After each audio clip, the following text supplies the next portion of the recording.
Welcome back to the channel, everyone, and in this video I'm going to be talking about why you are very likely to fail in property. Okay, so that sounds a bit over the top, and it's not why you're going to fail in property, because of course you're subscribed to this channel, right? And none of you will fail because of that. But I do want to go through why most people fail in property and breaking it down so that you are not going to be just another failure statistic, so that you can stop yourself becoming one of those loser statistics and you can be one of the winners left behind. For those of you that are new to the channel, my name is Jamie York and I've been investing in property for the better part of a decade right now. And if you're not subscribed to the channel already, make sure to hit the subscribe and the notification bell. And hey, if you get some value from this, make sure to hit the like button.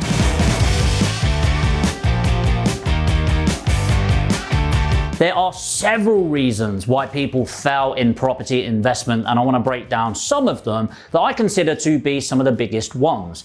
Number one is unrealistic expectations. Now, a lot of people go out there and they compare themselves to somebody else's year 10 when they're in their year 1.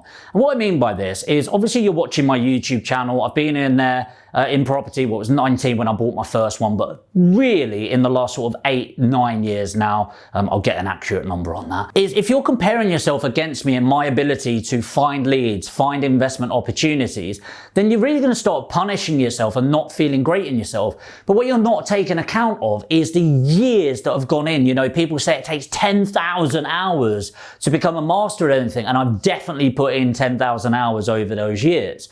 So often it's about the time in the market, and you'll hear me saying that quite a lot in my videos, but try not to compare yourself with that. Now, trainers and property trainers courses don't really help for this. Now, I know it's a bit biased because I am a property trainer and a lot of people comment about the no BS advice, and I'm not just some guru trying to sell something.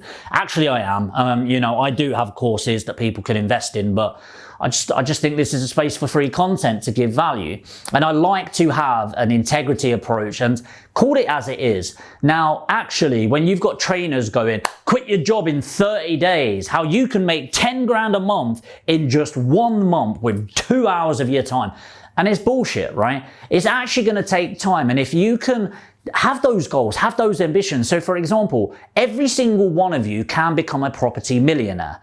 The problem is when people are going, I want to do this in 2 months. I want to do this in 3 months. And the truth is, it takes some time.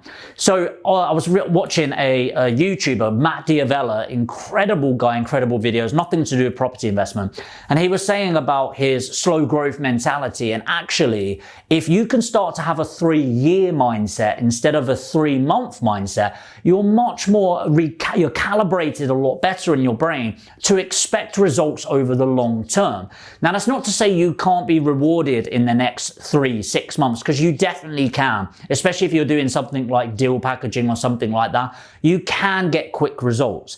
But if you want long-term sustainable wealth in property, start looking at the next 3 to 5 years and what you can achieve within that, not the next 3 to 5 months. Number 2 is having no strategy. Now, having no strategy is a really big problem because you end up scattergunning yourself and trying everything. And it links to my number 3, which I'll go through in a moment. But having no strategy or having no sort of line is kind of like going, right, I am going to, right, imagine getting into a taxi and just going, drive. It's kind of like, well, drive what? Just drive. And I'll get there. No, it doesn't work like that. You need to know what outcomes you're looking for. Is it big, lumpy cash in your pocket? Is it sustainable cash flow so you can do anything that you want down the line? What is the outcome? What's the best strategy? What time? What funding do you have towards it? And then start moving through it. So people used to mock me all the time because I love a good list. But actually, when you write out a list, you can think strategically about it. You can prioritize. You can map out how much time it's going to take. And it's the same with your strategy. If you know the outcome of what you're looking to achieve, the strategy of how you're going to get there, what time you can implement and what resources you've got to throw at that, you are much more likely to succeed. Which leads me on to number 3. If you don't have that strategy, you end up trying them all. Now, again, what happens is you might be going, you know what, deal packaging, that looks amazing. And you try it for 6 months. And then your mate Dave over there, he's been doing service accommodation and he's found one making him £1,000 a month. Tell you what, service accommodation sounds great to me. I'll go towards what Dave is doing. Thing is, you try that for 6 months. Then Hannah down the road, she's doing lease options. She's taken on 3 in the last month alone. What? That sounds amazing. I'm going to go do lease options. And if you've ever heard my marathon analogy, it's after 3 years, you've put in just as much time, the 3 years, just as much effort, just as much resources. You're just as smart as everyone else. But if you start your marathon, you need to know when the end of the marathon is. So you've done the 26.2 miles just as everyone else. The difference is you've gone, oh, I'm going to run here for a mile. Oh, and then I'm going to run over here for a mile. Then I'm going to run over here for a mile. So you put in the effort, you put in the time, you've put in the energy, but you don't have the reward at the end. You can't say you've run a marathon just because you've ran 26.2 miles in the wrong bloody direction. So a lack of strategy, what that causes is for you to scattergun, try things for the short term and keep on moving around. It's shiny penny syndrome, the magpie effect. And instead, what you should be doing is just spending some time thinking about the outcomes you want to achieve and how you're going to get there, and then stick at it and really double down. It's not saying you can't make alterations in something, but if you want meaningful results, I honestly believe you need a minimum of 3 years really investing your time and energy into something to get real, life-changing and sustainable results from that.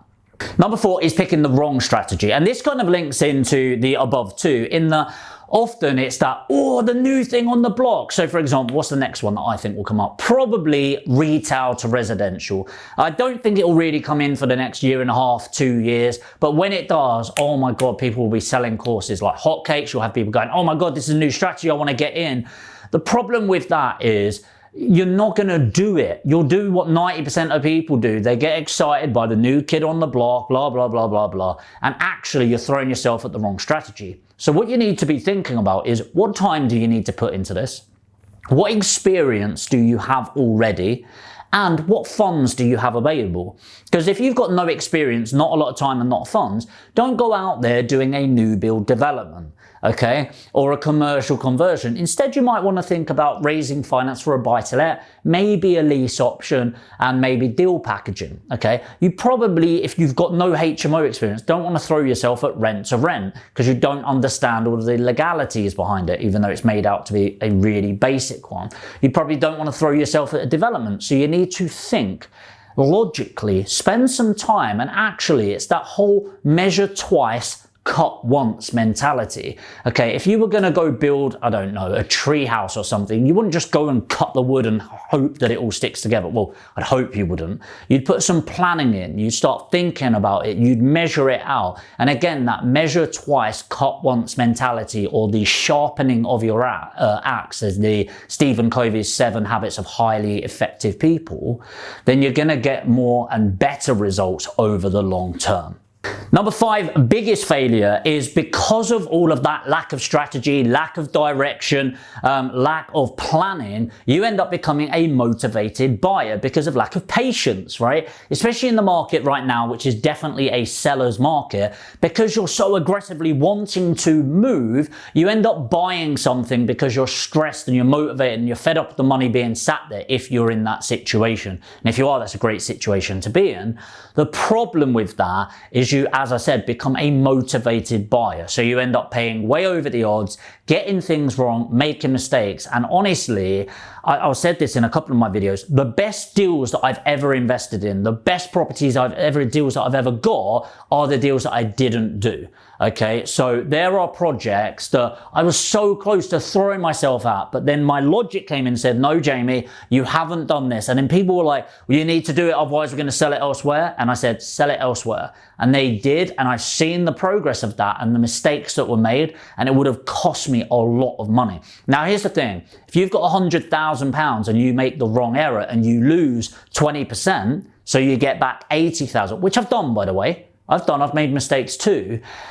You don't need to make 20% to get it back. You need to make 25%. So 100,000 losing 20% is 80,000. If you make 20%, on your 80,000, you've only got 96,000. So you actually need to increase 25% just to get back to where you were already.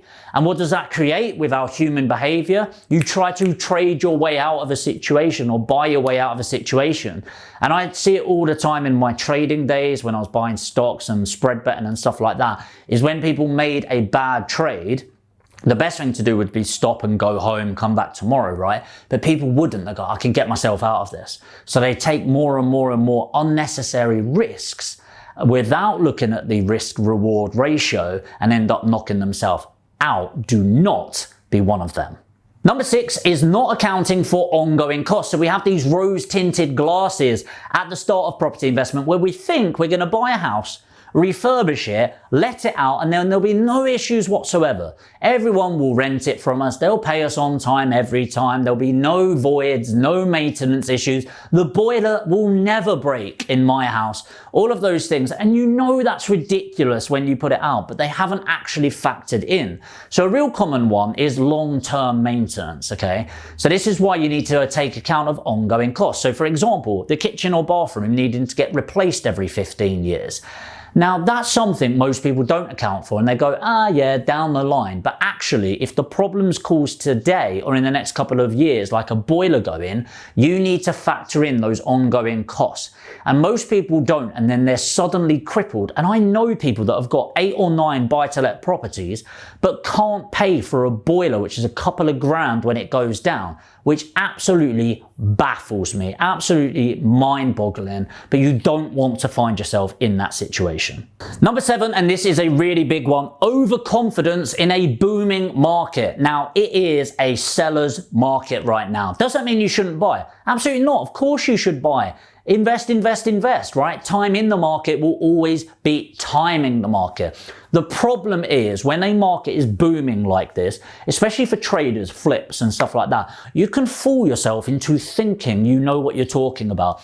And an example of this is cryptocurrencies, by the way. I am not a cryptocurrency expert. Yes, I've got a pot in cryptos. Do I know what I'm doing? No, I've got a very small percentage allocated. The problem with markets like that, I'm just using it as an explosive example where something can go up 20%, is you can fool yourself into thinking that you know what you're talking about.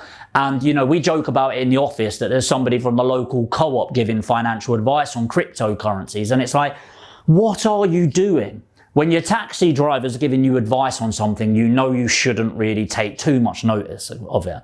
And the same in the property market, that actually you can get a little bit overconfident in your figures, okay? And I've done it before where I bought a flip where I should have made 15 grand margin, and it was going to make 15 grand, and the market was just much hotter than I realized by the time it come to selling it. So I actually made closer to £30,000 instead of 15,000. It's really easy to go, you know what? I'm not too bad at this.